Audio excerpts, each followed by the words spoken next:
tapi gak ada respon waktu itu. Dan profesor yang di Nara itu paling cepat responnya ketika di email. Jadi itu juga menjadi salah satu pertimbangan aku. Terus tadi lab dan tema risetnya sesuai interest. Jadi memang aku udah tertarik neliti cancer gitu. Terus labnya itu juga namanya tumor cell biology. Jadi memang risetnya kebanyakan tentang cancer. Jadi udah sesuai lah sama interest aku. Nah, terus ini juga salah satu alasan kenapa dulu aku milih di Jepang. Kayak syarat bahasa Inggris itu masih boleh TOEFL. Kalau di Eropa itu udah harus IELTS. TOEFL itu udah nggak bisa kayaknya waktu itu. Terus aku waktu itu gagal terus IELTS. Jadi 2 kali tes IELTS, tapi nggak bisa nyampe 6,5 waktu itu S2-nya. Tapi TOEFL-nya dapet. Jadi terus oke lah, ini kayaknya yang di Nara cukup gitu syaratnya untuk mendaftar, jadi masih boleh pakai TOEFL waktu itu. Itu juga salah satu alasan, karena memang dulu aku juga susah banget dapat IELTS 6,5 gitu. Terus habis itu ini ya, ramah muslim. Ya, ramah muslim itu menurut aku juga salah satu pertimbangan, karena di sini nggak ada diskriminasi sama sekali untuk muslim. Walaupun sebenarnya nggak tahu juga sih di belakang mereka ngomongin apa, tapi yang pasti kalau di depan kita itu mereka baik semua dan tidak pernah ada diskriminasi untuk mahasiswa muslim, terutama itu yang berjilbab kayak aku gitu kan, udah langsung terlihat ya berbeda gitu. Kalau cowok kan mungkin nggak terlalu, tapi emang nggak ada, so far nggak ada diskriminasi yang aku dapat di sini. Terus komunitas Indonesia banyak, ini juga salah satu alasan, karena ya kita tahu sendiri ya, kalau di Indonesia itu kita makhluk sosial banget, dan susah banget kalau misal hidup sendirian di tanah rantau gitu tanpa komunitas orang Indonesia. Jadi ini salah satu pertimbangan juga. Terus kalau S3, jadi S3 kenapa milih di Jepang? Waktu itu yang pertama kali karena family oriented. Jadi kenapa aku pindah di Tokyo itu karena suami udah di Tokyo. Jadi alasan aku lanjut S3 di Tokyo itu karena suami di Tokyo. Jadi suami udah di Tokyo, lalu aku mencoba mendaftar S3 di Tokyo. Terus juga alhamdulillah untuk S3 waktu itu syarat IELTS, jadi mencoba tes IELTS juga di Jepang, dan alhamdulillah bisa memenuhi syarat gitu. Jadi bisa untuk mendaftar universitas yang di Tokyo. Terus lab dan tema riset sesuai interest, ini yang pasti harus banget sih buat aku, kayak karena aku sendiri juga nggak sanggup gitu belajar dari nol kalau untuk S3 ya. Kalau untuk S2 sih nggak apa-apa. Jadi kalau untuk S2 teman-teman tuh belajar dari nol itu nggak masalah, karena anak-anak sini pun, anak-anak Jepang itu pas S1 juga belum spesifik gitu, mereka ingin belajar topik tertentu. Jadi mereka juga masih benar-benar broad science gitu. Kalau S2 benar-benar dari nol. Tapi kalau untuk S3 kamu udah harus punya skill yang mumpuni lah istilahnya. Jadi lab dan tema riset itu sangat mempengaruhi psikis selama S3 juga. Terus juga cukup nyaman dengan research based study, jadi aku cukup senang bereksperimen, jadi nggak masalah. Jadi mahasiswa sini langsung eksperimen kayak 2 tahun, 3 tahun itu waktunya dihabiskan banyak di lab gitu. Terus juga Jepang adalah negara ramah beasiswa S3. Jadi memang perlu teman-teman garis bawahi ya, kalau misal Jepang itu cukup susah untuk mendapatkan beasiswa S2 untuk mahasiswa internasional. Kebanyakan beasiswa S2 itu membutuhkan kemampuan bahasa Jepang yang minimal tuh N3 gitu. Tapi kalau S3 itu alhamdulillah cukup banyak beasiswa S3 untuk mahasiswa internasional yang itu memang nggak perlu kemampuan bahasa Jepang. Jadi lebih banyak beasiswa untuk S3 dibandingkan dengan S2. Itu makanya salah satunya juga aku milih S3 di Jepang. Waktu itu kan LPDP ya, S2 pakai LPDP nggak bisa extension, makanya harus mencari dari nol lagi kan. Nah, salah satu peluang yang memungkinkan besar itu juga di Jepang gitu untuk apply S3. Apalagi aku S2 nya udah dari Jepang gitu. Makanya kalau kita bilang itu, kalau misal kalian teman-teman itu mau lanjut di Jepang, itu lebih baik dari S2 sih, udah harus dari S2 gitu. Kalau cuma S3 aja itu agak sedikit mungkin harus bekerja keras di awal. Misal tidak mempunyai skill penelitian yang banyak, itu agak sedikit bekerja keras di awal karena harus menguasai beberapa skill lab yang cukup banyak gitu. Oke, ya ini cuma foto-foto selingan aja. Ini foto-foto sama teman-teman waktu lulus, ini yang lulus kakak kelas. Terus tentang suka duka kuliah di Jepang. Oke, kita bicara sukanya dulu ya. Sukanya dulu. Jadi yang pertama itu penelitian. Penelitian itu di sini udah sangat-sangat advance. Maksudnya benar-benar kamu mau apa itu semua ada gitu. Kamu mau beli apapun 1 jam datang juga bisa gitu. Kalau di Indonesia mungkin kita harus pesan bahan aja 3 bulan baru sampai. Tapi kalau di sini kamu mau apapun itu kayak 1 jam udah bisa datang gitu bahannya itu. Gitu. Terus ya kesempatan publikasi di jurnal high impact karena memang di sini research base ya. Jadi memang fokusnya itu penelitian dan outputnya adalah paper.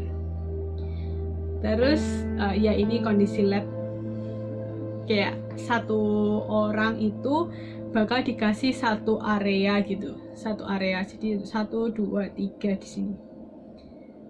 Pokoknya bener-bener kamu tuh punya meja penelitian sendiri, bahkan punya alat sendiri, bahkan punya bahan sendiri. Tapi juga ada bahan yang sharing gitu. Terus progress studi kita terkontrol. Nah ini kalau sistem di Jepang, mau nggak mau kamu harus progress report. Jadi kamu harus melaporkan hasil penelitian kamu secara frequently ke sensei. Jadi mungkin ada lab yang seminggu sekali, ada lab yang dua minggu sekali gitu. Tapi memang harus intensif laporan hasilnya ke sensei gitu. Jadi progres kita juga terkontrol. Nggak, kalau misal bablas itu nggak bablas banget karena pasti selalu dapat masukan kalau kita hasil kita seperti apa gitu. Terus juga kesempatan konferensi di negara lain. Kalau konferensi di Jepang sangat terbuka juga buat konferensi ke luar negeri, ke international seminar, karena mereka juga levelnya udah yang untuk internasional ya. Kita tahu sendiri juga banyak Nobel Prize winner itu dari Jepang. Jadi mereka kalau untuk masalah penelitian targetnya yang internasional gitu. Meskipun kayak untuk bahasa gitu tetap mempertahankan bahasa lokal ya. Senang banget pakai bahasa Jepang dibandingkan bahasa Inggris gitu. Ya kita udah pasti ya, kita keluar dari zona nyaman kita akan bisa self improvement. Banyak sekali hal-hal yang kita dapatkan selama perjuangan itu gitu, yang itu tidak bisa mungkin didapatkan di Indonesia. Terus juga kesempatan berdakwah dan promosi Indonesia ke orang lokal. Ini salah satunya. Ini kalau teman-teman lihat ini, kalian bisa spot nggak ini? Bir bintang ya, bir bintang. Bir bintang cukup terkenal bagi orang Jepang, bir dari Indonesia gitu. Jadi waktu itu aku ngajak ke restoran Indonesia yang di Jepang, tapi memang restoran Indonesianya menjual alkohol, salah satunya bir bintang gitu. Tapi di sini kita bisa sedikit lah menjelaskan tentang gimana konsep dalam Islam. Soalnya pas di sini aku pesennya makanan halal aja gitu. gimana sih kalau konsep halal haram di Islam kayak gitu, terus kenapa nggak boleh minum alkohol, kenapa nggak boleh makan babi dan sebagainya. Sama juga mengenalkan masakan Indonesia. Ini ada nasi goreng, gado-gado ya dan sebagainya, ini semua masakan Indonesia gitu. Terus koneksi global, yang pasti Jepang sudah sangat terbuka dengan mahasiswa internasional. Jadi di lab aku pun waktu di Nara juga ada mahasiswa dari Malaysia sama Filipina. Jadi kita maksudnya nggak cuma internasional sendiri, sama juga ada dari negara lain. Jadi koneksinya bisa lebih banyak lagi. Ini self improvement yang tadi aku bilang ya. Pokoknya insya Allah kita bakal dapet benefit untuk diri kita sendiri gitu, seiring dengan berjalannya waktu gitu. Terus merasakan 4 musim itu lumayan. Jadi kayak Jepang itu kan deket banget sama Indonesia ya dibandingkan dengan Eropa, tapi di sini kita udah bisa merasakan 4 musim gitu, yang nggak bisa kita rasakan di Indonesia yang mungkin panas terus sepanjang tahun. Ya terus ya jalan-jalan dan silaturahim itu juga alhamdulillah kita dapatkan. Terus juga nah ini sangat enak banget sih mendapatkan pelayanan publik yang sama dengan orang lokal. Jadi kita pun di sini itu walaupun orang asing tapi dilayani seperti orang lokal. Kita juga mendapatkan bantuan COVID waktu itu, sama uangnya itu kayak sekitar 13 juta per orang, itu sama kayak yang orang Jepang dapatkan bantuan COVID. Terus habis itu kita juga dapat asuransi full dari pemerintah. Jadi benar-benar semua pelayanan itu juga untuk orang asing sama semua gitu. Bahkan kalau student itu dapat diskon lagi, tapi pelayanannya tetap sama gitu. Itu mungkin dari aku itu sukanya kuliah di Jepang. Suka dukanya, dukanya langsung ya aku dikasih nasi padang di sini. Yang pertama ya pasti ya jauh dari keluarga, kita nggak bisa pulang, bahkan setahun sekali juga nggak bisa pulang. Tapi alhamdulillah sekarang dengan teknologi ya semua udah enak lah ya, itu udah nggak terlalu homesick gitu. Kangen kuliner Indonesia ini pasti banget sih. Sebagai orang Indonesia itu susah banget kalau lepas dari makanan-makanan Indonesia, apalagi makanan-makanan yang bermicin. Itu sangat susah. Kadang itu bener-bener kalau bener-bener kangen banget itu sampai kayak nggak mood nge-lab gitu loh. Pokoknya, tapi alhamdulillah sih sekarang banyak ibu-ibu di sini yang jual makanan Indonesia yang itu bisa di frozen dan bisa delivery gitu. Effort lebih untuk makanan halal ini udah pasti banget. Jadi ya kita tahu ya 80% makanan di Jepang itu nggak halal gitu, yang nggak sembarangan kita bisa konsumsi. Jadi kita membutuhkan cukup sedikit tenaga lebih untuk melihat ingredientsnya di setiap makanan. Nggak ada GoFood itu juga pasti ya. Kalau misal nge-lab sampai malam, udah pulang nggak ada makanan, mie pun nggak ada, ini udah mau nggak mau pokoknya harus masak gitu. Terus tidak banyak orang yang bisa berbahasa Inggris.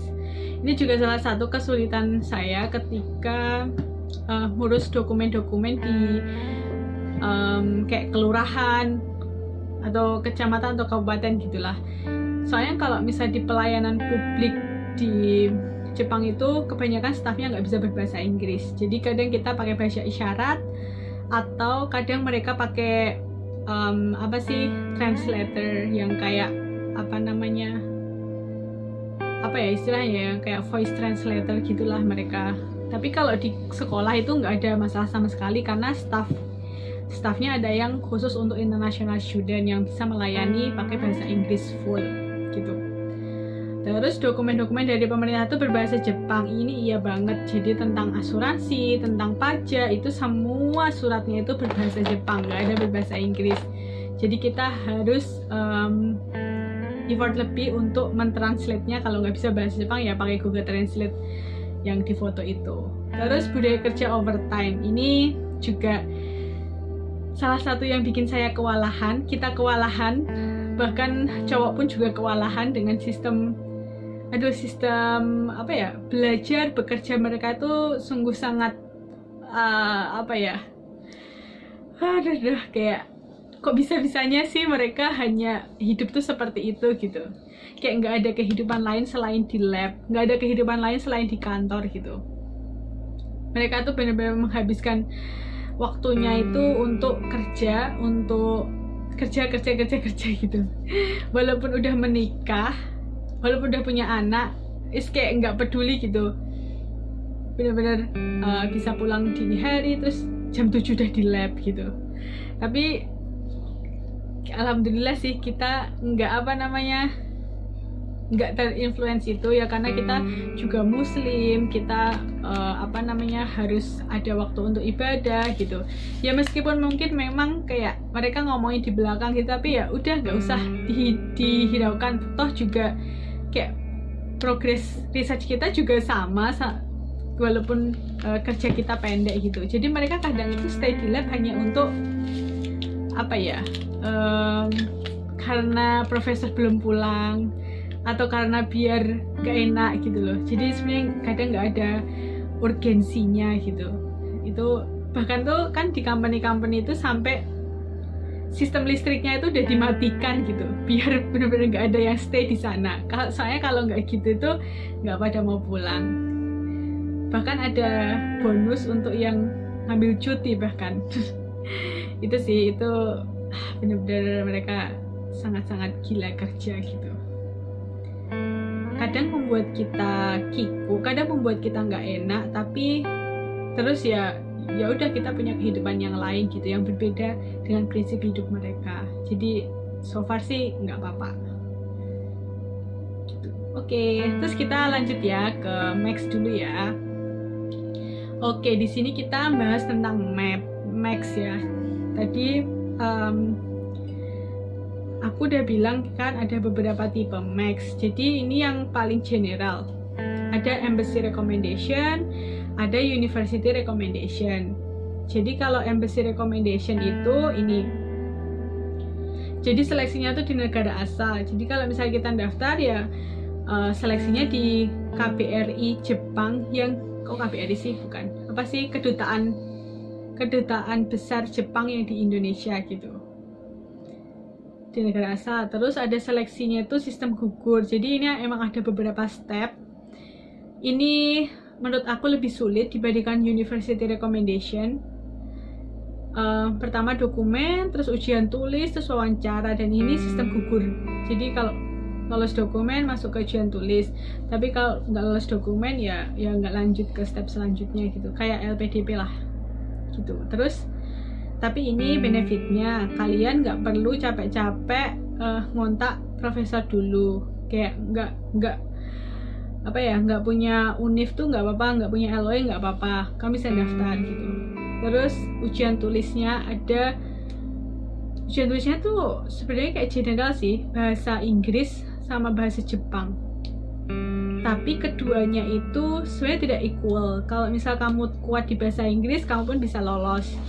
Kayak kuat di salah satu itu nggak masalah gitu. Misal kamu lemah di bahasa Jepang, kamu bisa tingkatin di bahasa Inggris kamu. Misal kamu bahasa Inggrisnya 90 tapi bahasa Jepangnya 0, tetap kemungkinan besar juga lolos, karena dia nggak equal gitu. Karena di Jepang sendiri udah banyak program internasional gitu.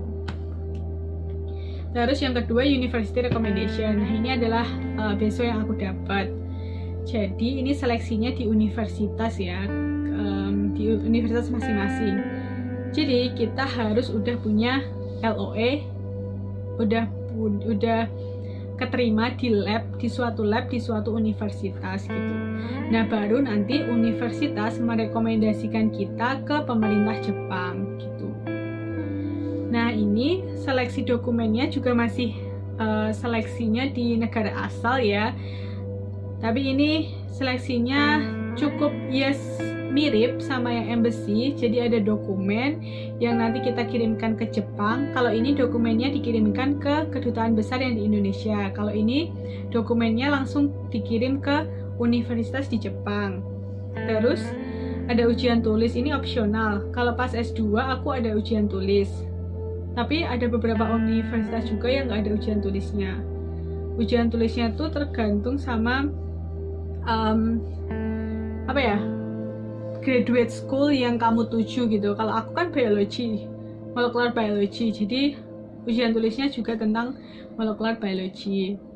Terus ada presentasi dan wawancara. Ini biasanya lewat Skype. Jadi ada presentasi tentang riset kamu selama S1, sama ada wawancara tentang plan kamu nanti ketika di Jepang gitu.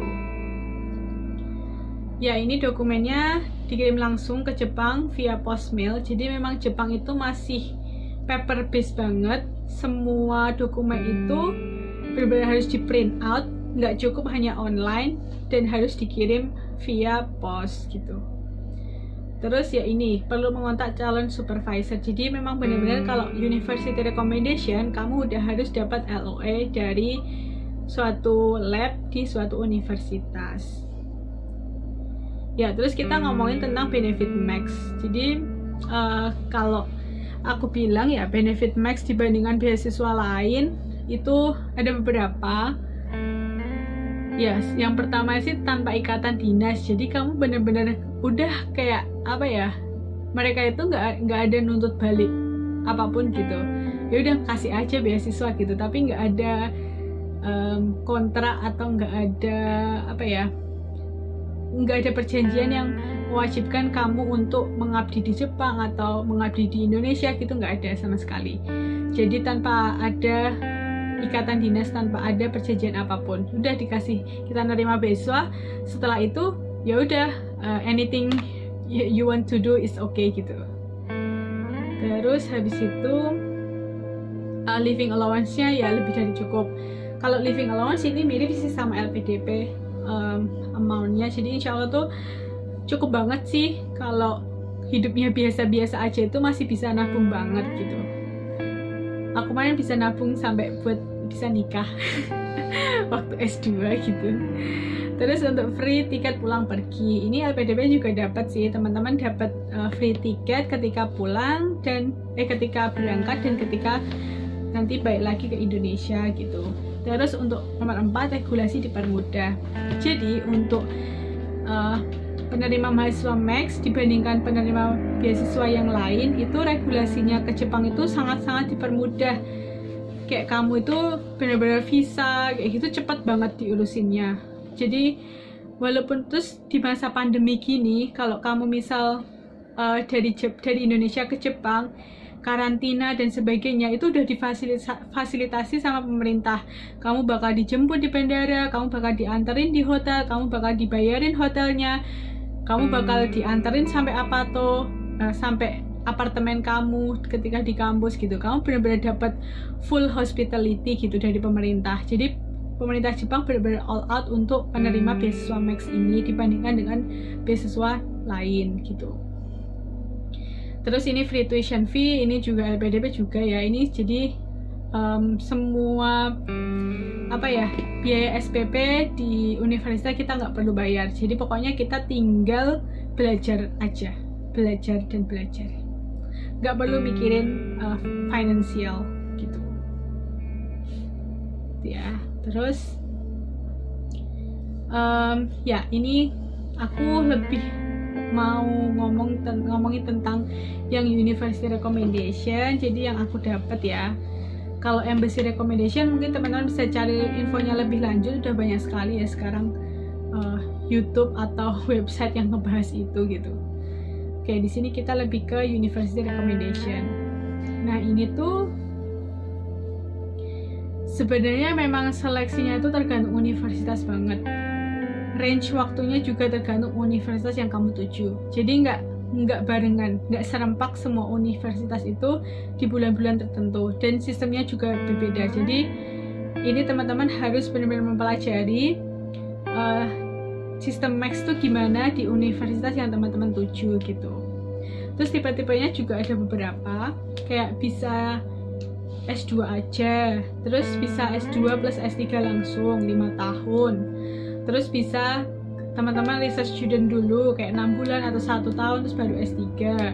Terus bisa juga kayak belajar bahasa dulu, nanti baru S3 gitu. Jadi ada beberapa tipe tergantung universitasnya.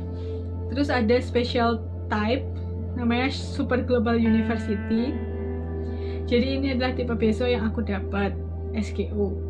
Ini itu ini bisa digunain buat S2 aja atau S2 S3. Tapi ini itu gimana ya, nggak selalu buka setiap tahun, karena sistemnya itu kalau misal ada satu slot nih beasiswa buat satu orang, nah ditunggu dia lulus dulu baru dibuka lagi kesempatan gitu. Misal ada 10 slot tahun ini, tapi terus tahun depan itu belum ada yang lulus, jadi nggak dibuka gitu. Jadi tergantung banget sama yang lulus, kayak slot itu akan kebuka lagi kalau penerima sebelumnya tuh udah lulus gitu. Jadi nggak setiap tahun itu 5, nggak setiap tahun 10 gitu. Jadi ini harus ngecek juga pengumumannya di universitas yang teman-teman tuju nantinya. Domestic selection ini juga seleksinya di universitas masing-masing, tergantung juga seleksinya gimana. Terus not all universities, jadi namanya kan Super Global University, jadi ini hanya beberapa universitas yang masuk sistem ini, nggak semua universitas di Jepang. Kalau Max itu teman-teman bisa pakai ke semua universitas di Jepang, baik negeri maupun swasta itu bisa pakai Max. Tapi kalau misal yang SGU ini itu ada beberapa listnya, nanti teman-teman coba cari sendiri ya listnya. Jadi ada universitas tipe A dan tipe B gitu. Jadi ini yang aku dapat sekarang, alhamdulillah. Oke, kita lanjut. Nah, ini step-stepnya ya kalau untuk Max University Recommendation. Jadi step pertama adalah menentukan pilihan studi yang ingin kamu pelajari sama universitas tujuan. Karena ini Max sistemnya tadi ya tergantung sama universitasnya. Jadi pertama kali teman-teman tuh harus tahu mau jurusan apa di universitas mana targetnya gitu. Nah, terus habis itu yang kedua ya menghubungi calon supervisornya. Kalau udah dapet lab yang sesuai, jurusan yang sesuai, terus coba kontak calon supervisornya. Kalau ngontak itu, ini adalah amunisi yang benar-benar menurut aku wajib dikirim bersamaan dengan email itu. Jadi CV lengkap kita, terus transkrip kita, terus background study kita. Kita mesti kayak pas S1 itu neliti tentang apa gitu, biar calon supervisor juga ada gambaran ini anak dulu belajar tentang apa sih gitu. Tapi studi background ini juga nggak cuma riset. Misal kamu mahasiswa farmasi itu udah dapat pelajaran apa aja, udah dapat praktikum apa aja, itu juga bisa kalian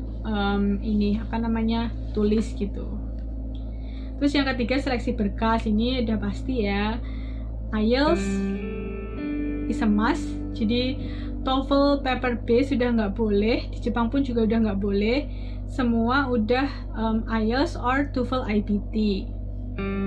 Terus ada recommendation letter, ini satu aja recommendation letternya, bisa dari dosen pembimbing kalian atau Pak Dekan, itu boleh. Terus ini nyeritain tentang ini juga kayak backgroundmu tuh apa gitu sebelum ke Jepang gitu. Terus research plan ini juga udah pasti karena tadi research base, jadi kamu udah harus tahu nih nanti mau penelitian tentang apa. Jadi ini bisa ditentukan kalau teman-teman udah dapat supervisor, karena ini sangat terkait ya dengan labnya masing-masing. Terus nanti LOA dari supervisor juga butuh untuk seleksi Max-nya. Terus yang terakhir seleksi presentasi dan wawancara. Jadi ujian tulis itu kayaknya hampir nggak ada sih, cuma beberapa univ aja ada ujian tulis. Tapi kalau presentasi dan wawancara itu pasti, dan ini di universitas masing-masing. Oke, untuk detailnya nanti aku kasih tahu tipsnya. Pokoknya ya ini pokoknya step-step yang harus teman-teman lalui ini sekitar berapa bulan ya? Mungkin total ya 6 bulan kali ya, 6 bulanan. Oke, terus kalau ini tips milih lab sama jurusan. Oke, yang pertama ya tadi ya. Yang pertama gimana sih caranya milih univ gitu? Terus apa namanya, jurusan yang sesuai. Yang pasti teman-teman udah tahu ya pengen belajar tentang apa sih gitu. Kalau S2 itu sangat-sangat teman-teman bisa apapun kok, nggak terkait sama skripsi pun juga nggak masalah, karena nanti belajar dari nol gitu. Uni yang pertama yang punya kerjasama sama kampus. Jadi udah banyak universitas di Indonesia yang punya kerjasama di universitas di Jepang gitu. Kamu bisa cek website di kampus masing-masing ya. Kalau di UGM kalian bisa cek OIA ini banyak sekali juga kayak info-info kerjasama gitu. Terus kamu kepo website lab-lab. Pokoknya di Jepang alhamdulillah itu semua informasi tentang lab tersebut itu biasanya udah komplit di website masing-masing. Jadi teman-teman pokoknya keponya tuh harus dalam banget tentang lab tersebut. Terus ini juga salah satu jalan tol. Kalau ada koneksi langsung dengan dosen di kampus di Indonesia itu bisa banget dicoba, nggak masalah. Nanti kita bisa dapat jalan lebih mulus gitu. Terus juga pilih lab yang ada orang Indonesia atau orang asingnya, bisa jembatan komunikasi. Jadi ini juga aku habis masukin adik tingkat di lab aku. Jadi melalui komunikasi aku bisa ngehubungin si junior aku itu ke sensei aku gitu. Jadi kayak pilih lab yang ada orang Indonesia itu juga menguntungkan karena beliau nanti bisa menghubungkan komunikasi kita ke supervisor gitu. Terus ini juga ngirim email itu jangan hanya ke satu orang supervisor, harus ke beberapa, karena ya kita nggak tahu ya rezeki kita di mana nantinya gitu. Oke, kita lanjut aja. Tips menghubungi calon supervisor. Oke. Ini aku juga attach nih. Kalau teman-teman bisa lihat, aku dulu pas apply S3 itu banyak sekali kirim email juga. Ini salah satu contoh emailnya. Jadi aku attach ini CV. Pokoknya CV harus, transkrip sama expected graduation sama background studi aku gitu. Pokoknya yang pasti subjek emailnya harus singkat, padat, jelas, tertarget.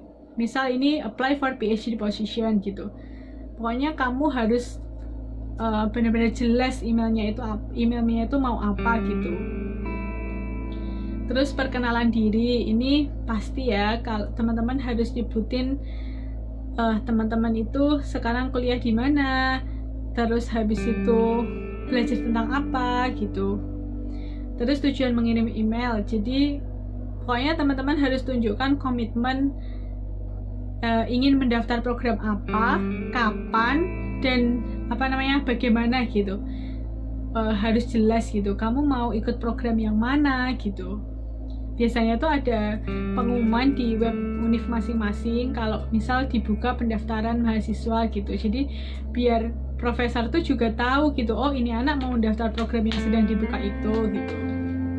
Terus bertanya tentang peluang. Jadi ini juga perlu karena nggak semua lab itu setiap tahun itu membuka slot untuk mahasiswa asing gitu. Terus alasan milih lab tersebut ini juga penting, kayak misal aku pengen studi tentang apa atau tentang, terus penelitiannya nih inline nih sama penelitian aku kemarin gitu.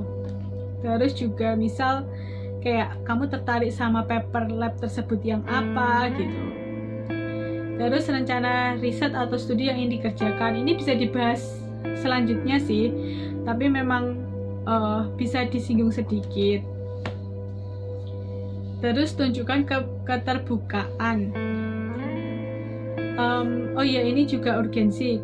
Kalian berencana mendaftar beasiswa apa, itu juga penting. Terus tunjukkan keterbukaan. Jadi misal mau Skype atau Zoom itu sangat seneng kalau misal bisa berkomunikasi secara langsung dengan calon profesor itu. Tadi lampirannya, terus kirim jauh-jauh hari, ini juga penting. Misal teman-teman tuh udah harus ada plan itu agak jauh-jauh hari ya, misal tahun ketiga, tahun keempat itu S1 tuh udah harus ada target, karena proses pendaftaran beasiswa dan pendaftaran universitas itu kurang lebih memakan waktu 1 tahun. Terus ini emailnya juga dikirim saat jam kerja, jadi biar email teman-teman tuh cepat dibuka, tuh teman-teman menghubunginya saat jam kerja ya, jangan kayak malam banget gitu, jangan kayak itu. Terus untuk seleksi berkas, yang pasti IPK sama skor bahasa Inggris aman, itu udah harus. Formulirnya itu sangat simpel kalau Max, jadi benar-benar data diri aja, itu nggak susah. Nah ini field of study sama research plan, ini yang paling penting, ini menjadi penentu utama untuk reviewer nanti. Jadi emang harus up to date dan menarik. Pokoknya sebisa mungkin kalian harus gamblang dan jelas dalam menjelaskan ini. Terus surat rekomendasi itu ya benar-benar kayak dari orang yang dekat sama teman-teman, yang udah punya kedekatan profesional, akademis atau personal sama teman-teman. Bisa jadi dosen pembimbing atau bisa dari ya dosen yang dekat sama teman-teman, itu lebih baik, atau Pak Dekan juga boleh.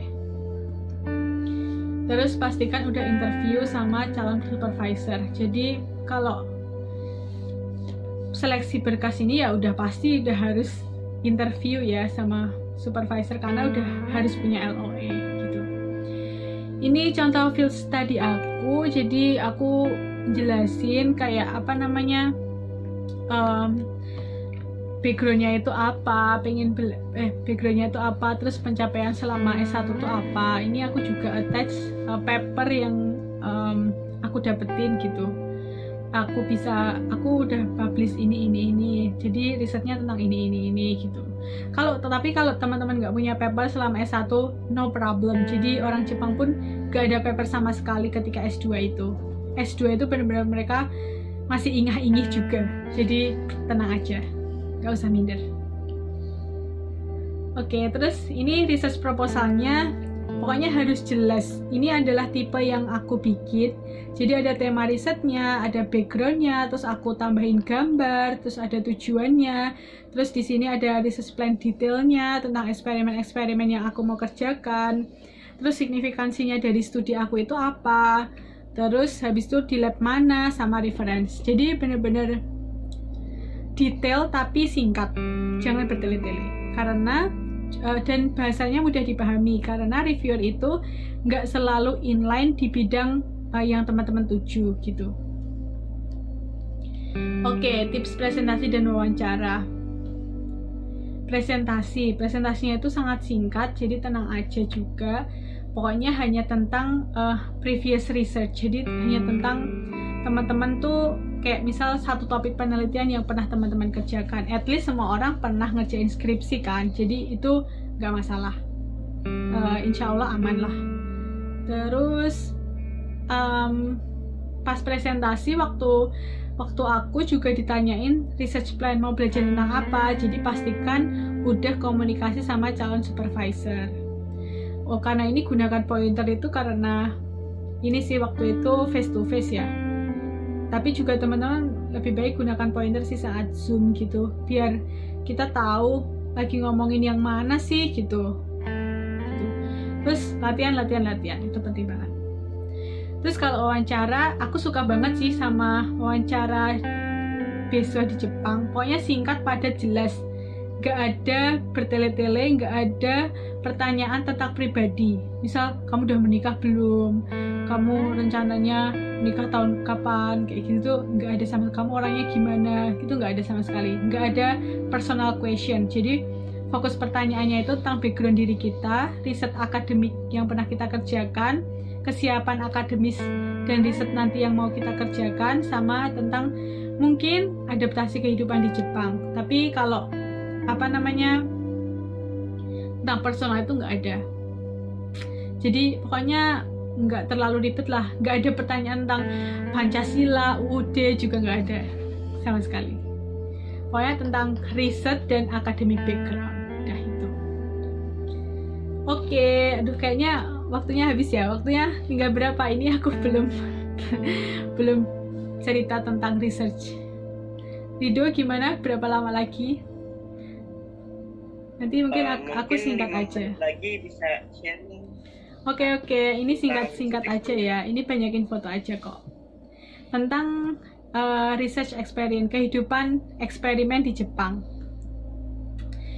Yang ini kampus aku. Jadi kalau teman-teman tahu Yoshinori Ohsumi, peraih Nobel tahun 2017, ini alhamdulillah dari kampus aku.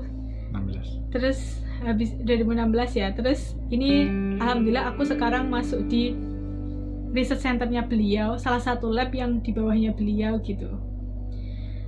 Jadi ini pokoknya semua mahasiswa itu mendapatkan satu desk di lab, satu desk di student room. Jadi bahkan di Nara dulu dapat satu orang tuh dapat satu komputer gitu. Pokoknya kamu udah punya meja kerja di student room sama di lab. Itu personal banget, pokoknya kamu bisa naruh apa aja, kamu bisa ngapain aja, itu terserah kamu, nggak harus bersihin juga setiap hari gitu. Oke, terus kalau sistem administrasi ini ya sangat cukup ketat ya. Ini absensi itu ya ini sih maksudnya ada absensi gitu di ruangan, yang mana itu menandakan kita di lab apa enggak. Misalnya kita di lab, kita lagi kelas, kita lagi eksperimen kemana, itu pasti ada tandanya. Soalnya kayak misal sensei mau nyari kita itu beliau tahu, oh ini anak lagi di mana gitu, tahu. Terus logbook ya, logbook itu harus, jadi karena kita penelitian, kita setiap hari harus menuliskan semua hasil penelitian, semua kerja kita, semua kesalahan kita di logbook ini. Dan ini nggak boleh dibawa pulang, harus stay di lab. Jadi ini benar-benar semua catatan, pokoknya nggak hanya catatan baik, tapi semuanya kita tulis di logbook. Karena itu untuk evaluasi, untuk eksperimen selanjutnya gitu. Dan sensei juga pasti menanyakan mana logbooknya, soalnya logbook ini adalah salah satu evidence kita, mana sih cara kerja kamu kayak gimana gitu. Terus laporan riset ini berkala, jadi ada beberapa lab yang mengharuskan itu membuat laporan penelitian. Kayak di lab suami saya itu setiap 2 bulan sekali harus bikin laporan penelitian. Terus ada protokol kerja, jadi setiap lab itu udah punya protokol kerja masing-masing, yang itu udah established di lab, yang alat dan bahannya itu juga udah tersistem di lab gitu. Terus sistem SDM, jadi kalau di Jepang sendiri ya, nama lab itu sama dengan nama profesornya. Misal kayak di lab saya namanya Komada Sensei, jadi labnya namanya Komada Lab gitu. Jadi labnya itu namanya sesuai dengan nama profesornya. Terus nanti baru ada topik risetnya gitu. Ya biasanya ada profesor, ada associate profesor, ada asisten profesor, kadang juga ada postdoc, kadang ada juga researcher atau technician. Terus ada staf administrasi di masing-masing lab, terus mahasiswa itu terdiri dari mahasiswa S1, tingkat 3, tingkat 4, mahasiswa S2, mahasiswa S3. Nah ini peningkatan kapasitas SDM, jadi kita benar-benar dikontrol ya. Makanya sistemnya itu mengharuskan kita untuk apa ya, biar nggak lost banget gitu. Kalau di Eropa mungkin kamu bisa lost banget ya, kayak nggak ada laporan, nggak ada jurnal club gitu mungkin ya. Tapi kalau di Jepang itu ini wajib. Jadi ada progress report, ini ada progress penelitian, mungkin sekitar 2 minggu sekali. Terus jurnal club ini satu orang itu presentasi tentang salah satu jurnal. Nah ini biasanya sebulan sekali. Terus ada sistem senpai kohai atau senior junior. Jadi ini kita kalau ada mahasiswa baru, kita itu harus ngajarin si mahasiswa baru itu. Seniornya harus bertanggung jawab sama juniornya. Terus ada training-training dari kampus, training mencit, training misal ada mesin baru gitu, pasti ada trainingnya. Dan biasanya juga ada versi bahasa Inggrisnya. Terus conference ini ya salah satu keharusan juga untuk ikut konferensi ilmiah. Nah ini sih yang kita nggak akan dapatkan di Indonesia. Jadi kalau ini tuh kita dapat training keselamatan dan kesehatan kerja gitu. Nggak cuma training tentang apa ya di lab, tapi juga training tentang bencana alam gitu kita pasti dapat. Dan semua orang itu harus ikut gitu. Misal training kebakaran, training gempa bumi gitu, itu kita bisa dapatkan juga. Kita nggak bisa dapatkan di Indonesia ini. Oke, terus habis itu ini juga ada kok party lab. Jadi ada party itu ada beberapa tipe, graduation party, farewell party, sama welcome party, sama ini misal perayaan, misal habis publish paper, habis menang apa, kadang juga dirayain. Orang Jepang sendiri itu sebenarnya gila kerja tapi juga gila pesta gitu. Jadi di lab tuh sering banget makan-makan gitu. Jadi di sini kita bisa sih ngobrol santai dan mengenalkan budaya kita, mengenal tentang Islam kayak gitu. Jadi, tapi selama corona ini hampir tidak ada party, jadi mereka pun agak kusut mukanya karena ini hampir 2 bulan sekali atau sebulan sekali itu party gitu. Oke, terus lab trip ini cuma beberapa lab sih, nggak semua lab. Jadi kadang ada piknik tahunan bareng-bareng gitu ke luar kota gitu. Ini juga salah satu agenda di luar lab yang banyak sekali juga dilakukan sama lab-lab di Jepang untuk meningkatkan keakraban antar members gitu. Terus kalau aturan umumnya sih jadi tahu ya kalau misal lab di Jepang itu 24 jam buka. Jadi kalian nggak ada nih gitu labnya tutup jam berapa tuh nggak ada. Jadi buka terus gitu. Tapi biasanya kalau kita karena bahan kimia, bahan-bahan yang agak berbahaya, kita tidak boleh riset tanpa ada mahasiswa doktoral atau nggak ada profesor. Terus penelitian Sabtu Minggu juga kadang dibatasi. Terus ini sih juga nggak boleh ngobrol atau main-main di lab karena ya lab itu harus fokus karena kita juga banyak mainan sama bahan-bahan yang berbahaya gitu.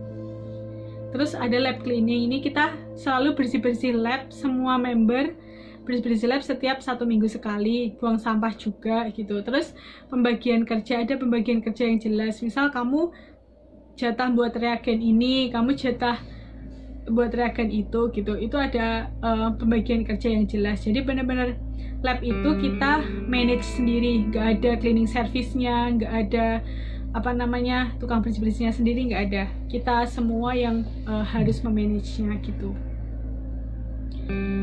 Terus ini makanan halal, alhamdulillah di kampus-kampus sudah ada sih makanan halal yang gampang didapatkan gitu. Oke, terus ini juga kalau sholat teman-teman bisa banget kok teman-teman pakai ruang-ruang kosong yang ada di kampus, itu udah insya Allah nyaman udah buat sholat. Sini kalau misal mau kepo-kepo ada YouTube-nya suami saya, misal mau tahu lebih lanjut. Ya gitu aja dari saya. Mohon maaf molor, mungkin kebanyakan ya, tapi semoga bermanfaat ya. semoga tidak hanya menjadi angin lalu bagi teman-teman. Ya gitu aja dari saya, mohon maaf bila ada kesalahan, dan senang kalau misal teman-teman ada mau diskusi. Oke, saya kembalikan ke Rido ya. Ya, terima kasih Kak Beni atas presentasinya yang luar biasa. Mulai dari kenapa kita harus S2, S3, kemudian tentang next scholarship tadi, sampai ke riset experiences-nya. Oke teman-teman, sekarang kita buka sesi pertanyaan. Jadi teman-teman bisa menulis pertanyaan di kolom chat, atau kalau mau langsung on-cam bisa raise hand terlebih dahulu, nanti saya persilahkan untuk bertanya. Monggo teman-teman, ada yang ingin bertanya?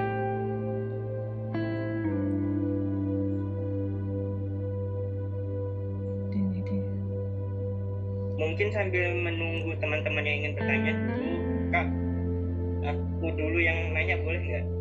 Dozo. Oke. Tentang skill lab-nya sih, Kak, sebenarnya agak risih sih manggil Kak.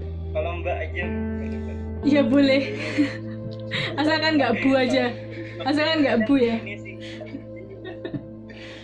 Tentang skill lab-nya yang mungkin sangat membantu apabila kita kuasai lebih dulu sebelum kita lanjut S2, S3 tuh, kalau misal riset tentang kanker itu apa aja skill lab-nya, Mbak, yang perlu dikuasai? Yang perlu dikuasai ya, sebenarnya kalau skill lab yang gimana harus jago gitu enggak juga sih. Itu benar-benar kalau S2 itu bahkan mahasiswa S1 di Jepang itu juga nggak, risetnya nggak banyak kok. Kayak skripsi mereka itu sangat singkat gitu di lab. Jadi kalau misal basic eksperimen skill lab itu nggak harus yang jago-jago banget. Tapi ya at least teman-teman itu, kalau farmasi ya, at least teman-teman paham betul yang teman-teman lakuin selama praktikum di S1. Itu udah membantu banget sih, cukup membantu. Misal pegang pipet, kayak cara baca gelas ukur, cara nimbang, kayak gitu. Itu nggak masalah sih sebenarnya. Kalau teman-teman memang skripsinya mungkin nggak bisa kayak intensif di lab terus gitu, itu nggak masalah. Pokoknya teman-teman tahu aja prinsip kerja, dan juga waktu praktikum itu tahulah teknik-teknik yang teman-teman lakukan selama praktikum. Itu udah cukup sih menurut aku. Cara nimbang kayak gitu kan kadang nggak tahu ya. Jadi sebisa mungkin waktu praktikum itu udah bener-bener paham gitu. Itu salah satu belajarnya juga kalau skripsi teman-teman nggak terlalu banyak di lab gitu. Itu aja. Oke. Tapi kalau untuk S3 ya itu sih, itu ekspektasi profesor di sini. Kalau kamu udah S3, kamu udah bisa misal kalau lab kanker ya udah bisa cell culture. Jadi kamu udah pernah memelihara sel itu, at least itu. Tapi kalau untuk S2 no problem sih, praktikum aja no problem. Berarti yang penting selama kita S1 sudah menguasai skill-skill dasar gitu ya, Mbak? Iya, yang praktikum farmasi udah cukup kok menurutku. Oke Kak, mungkin nanya juga, kalau dosen di Indonesia sama dosen Jepang gitu, kalau dari segi bimbingan gimana, Mbak? Lebih menantang yang mana dan kenapa gitu? Bimbingan apa nih? Bimbingan skripsi atau bimbingan apa? Iya, bimbingan. Tergantung ya. Jurnal, bimbingan terus menulis, bimbingan riset. Kalau bimbingan riset tuh intensif sekali sih. Terutama untuk yang mahasiswa S2, S3 ya. Kalau untuk mahasiswa S1 itu kadang bimbingannya lebih diserahkan ke seniornya. Jadi kalau untuk mahasiswa S1 tuh bimbingannya lebih banyak ke misal kayak mahasiswa S3 yang membawahinya gitu. Tapi juga ada bimbingan berkala dari profesor gitu. Kalau misal untuk S2, S3 itu sangat sangat dibimbing sih. Makanya kamu harus progress report itu setiap bisa 2 minggu sekali itu untuk tahu progress kamu kayak gimana. Jadi benar-benar dipantau gitu. Tapi kalau untuk S1 ya itu menurut aku lebih ke seniornya dan berkala. Jadi kalau teman-teman tahu ya, untuk S1 di sini itu skripsinya itu presentasinya cuma 10 menit. Kalau teman-teman kan berjam-jam ya, bisa ujian terbuka, ujian tertutup, berjam-jam gitu. Tapi kalau di sini tuh cuma cukup 10 menit aja. Sudah, kamu udah lulus S1. Sangat simpel. Oke, terima kasih Mbak Beni. Terus ini ada pertanyaan Mbak via chat dari banyak banget ya pertanyaannya. Oke, dari yang pertama tak bacain dulu ya Mbak, dari Umi Maryam. Oke. Teman seangkatan saya. Assalamualaikum Mbak Beni, terima kasih untuk pemaparannya yang sangat bermanfaat. Saya Umi izin bertanya mengenai beberapa dokumen pendaftaran yang diperlukan tadi Mbak. Yang pertama, untuk background studi apakah dibuat dalam bentuk esai untuk background studinya ya Mbak. Terus untuk research plan apakah harus dibuat sedetail apa gitu, dan apakah plan tersebut nanti benar-benar akan dilakukan sesuai yang kita tulis di awal gitu. Oke. Mungkin ya bisa langsung dijawab gitu. Oke, halo Umi. Jadi itu tadi ya, iya kalau untuk field of study itu itu IC ya. Jadi karena formnya itu IC, kita juga bikinnya IC. Ini ya. Ya ini contoh aku. Jadi kayak ini benar-benar cerita tentang kamu itu pernah belajar apa, kamu pernah penelitian apa gitu. Jadi ini bisa dilihat nggak sih? Ini kebaca nggak sih? Kebaca nggak? Ya inilah. Ini kayak kurang lebih ya. Kalau dari teman-teman kebaca nggak teman-teman? Kebaca nggak? Bisa dituliskan kebaca nggak? Atau ya, kebaca ya, ya. Terus ini pokoknya aku bilang lulusan apa, terus habis itu kayak farmasisnya ngambil FST, terus habis itu aku suka penelitian. Oh iya, terus ini jadi waktu S1 aku bilang aku pernah penelitian tentang apa aja gitu. Terus ini untuk S3-nya ya. Jadi S3-nya terus S1 penelitian tentang apa aja. Terus ini waktu S2 penelitian tentang apa aja gitu. Terus pengen belajar tentang apa di S3 gitu. Itu sih. Sama ya ini kayak bukti bahwa aku pernah ikut penelitian ini gitu. Tapi kalau untuk S2 kalian nggak punya publikasi ilmiah nggak apa-apa. Pokoknya yang penting bilang aja kayak aku lulusan apa, terus pernah belajar apa aja, bahkan kayak pernah mendapatkan kelas apa aja, pernah mendapatkan praktikum apa aja, terus skripsinya tentang apa, itu udah cukup. Itu udah cukup. Terus apa aja tadi? Pertanyaannya terus apa? Research plan ya. Research plan itu ya bener banget. Kalau research plan itu memang harus dibuat sedetail mungkin untuk meyakinkan reviewer bahwa kayak kita itu udah paham betul apa yang mau kita kerjakan di sana gitu. Tapi kalau untuk faktanya itu bisa berganti kok. Ini hanya untuk seleksi aja gitu. Tenang aja. Jadi pokoknya yang penting di sini kita detail-detail dulu, nanti faktanya nanti berubah lagi, nggak masalah gitu. Oke, terus gimana sih? Dari Umi udah menjawab itu aja. Atau masih ingin bertanya lagi?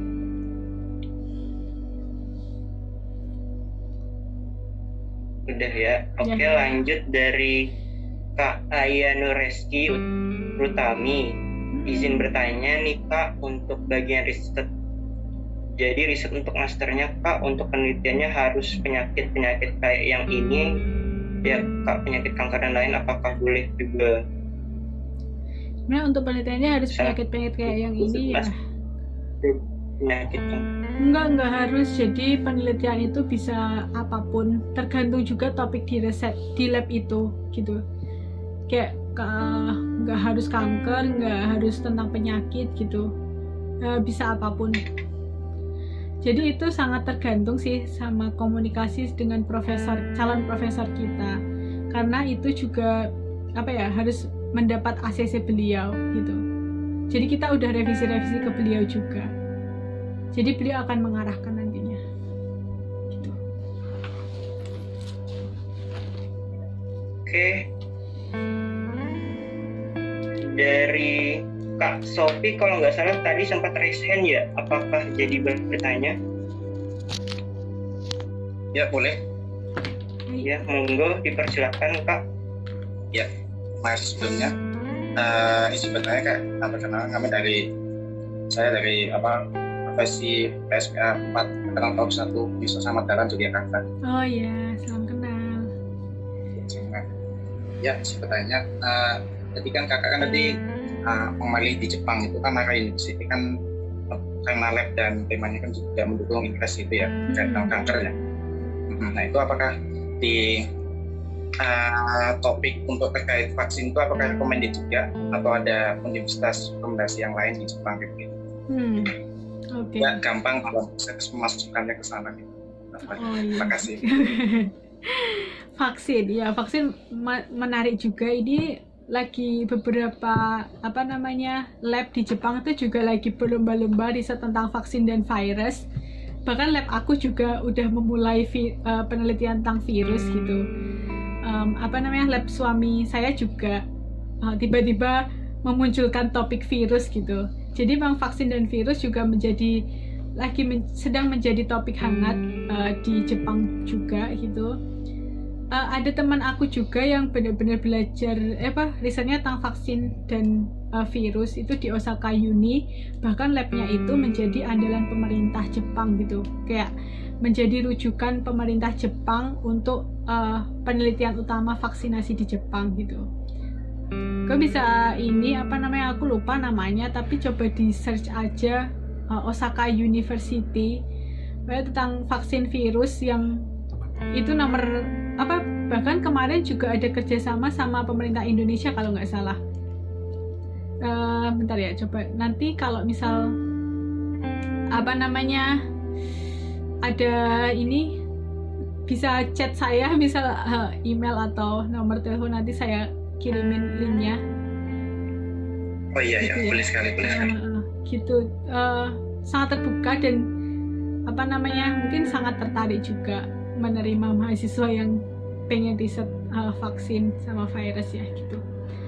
Kalau tadi terus gimana mudah enternya? Jadi sebenarnya kalau universitas di Jepang itu grade-nya itu tuh satu sama lain tuh nggak berbeda kok. Kayak fasilitas riset, terus habis itu fasilitas beasiswa itu tuh hampir semuanya tuh mirip, nggak ada yang paling bagus, yang paling jelek itu enggak. Jadi rata-rata sekali kok, semua itu sudah bagus, semua udah mempunyai fasilitas yang mirip gitu. Jadi teman-teman kalau misal mungkin nggak ada respon di universitas yang cukup terkenal, misal Osaka, Kyoto gitu, nggak ada salahnya juga misal mendaftar di universitas yang mungkin nggak di kota gitu, misal Kanazawa University, Tokushima University, yang itu benar-benar negeri juga dan mungkin nggak di kota, tapi kadang misal profesornya lebih terbuka juga nggak masalah, karena pokoknya kualitas risetnya tuh mirip-mirip kok, jadi tenang aja gitu. Pokoknya semua dicoba aja gitu. Nggak, teman-teman kepo-kepo aja, banyak banget universitas di Jepang gitu, nggak harus yang terkenal gitu sih. Semoga membantu. Karena pada dasarnya ini ya Kak, Mbak Beni, universitas di Jepang tuh udah bagus semua ya, cuman tinggal kitanya aja yang ingin mengembangkan diri atau enggak. Iya, baik di kota maupun di desa itu nggak nggak di desa juga sih, maksudnya nggak di kota pun bagus juga kok kualitasnya, dan bahan-bahan penelitian juga bisa dikirim ke seluruh Jepang dengan mudah, jadi nggak ada masalah sih menurut aku. Jadi teman-teman tuh targetnya lebih ke labnya yang ingin dimasuki ya, tema risetnya ya, bukan nama universitasnya. Menurut aku tuh nama universitas nggak begitu masalah, tapi labnya tuh sesuai dengan teman-teman pengen belajar apa, itu yang lebih penting gitu.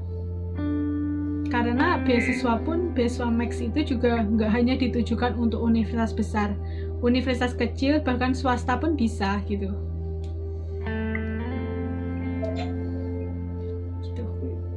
Berarti luas banget ya kalau Max beasiswanya luas kalau di Jepang. Kalau LPDP kan terbatas ya kalau nggak salah. Iya, benar-benar terbatas kan, kayak universitas yang besar aja, yang high quality aja kan. Tapi kalau di Jepang nggak ada masalah. Oke, dari Kak Sophie apakah sudah menjawab? Ya, terima kasih atas jawabannya. Materinya sudah sangat menarik. Ya, sama-sama. Oke, ini